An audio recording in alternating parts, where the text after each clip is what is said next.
Енді бүгін біз мынау халықтар ассамблеясының бірлестігіне келіп, үлкен бір тамаша көріністе, тамаша жағдайда болдық. Өте қуаныштымын осыған қатысқаныма. Рахмет ұйымдастырған кісілерге. Әрине отбасы біздің өміріміздегі ең маңызды нәрсе деп ойлаймын. Себебі о заманда білгіштер, ғалымдар айтқан ғой. Не нәрсе болса да отбасынан басталады, жақсылықтың барлығы отбасынан басталады деп. Сондықтан бірінші әрине адам үшін отбасын құру, өмірге ұрпақ әкелу, және ол ұрпақты дұрыс тәрбиелеу әрбір ата-ананың міндеті деп ойлаймын. Енді әрине бұл үлкен жүк, біреулер ойлайды оңай нәрсе деп. Олай емес.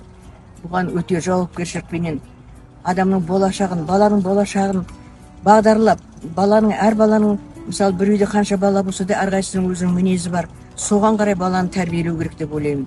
Сондықтан бұл жерде отбасының құндылығы, отбасындағы тәрбие өте маңызды. Сондықтан Алдакең екеуміз біз өзіміздің балаларымызды, 7 қызымызды Құдайға шүкір тәрбиелеп, әрқайсысы өз орнын тауып өмірде. Қазір әрқайсысы бір отбасының отанасы болып отыр. Сондықтан біз өте қуанышты ата әжеміз. Сендерге рахмет. Балапандарым бақытты болсын. Жалпы Қазақстан халқы.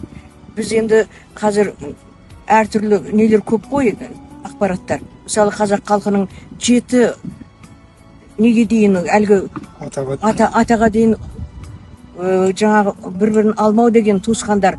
Міне ол дәлелденген ғылыми. Сондықтан біздің қанымыз таза. Қазақ халқының қаны өте тамаша таза.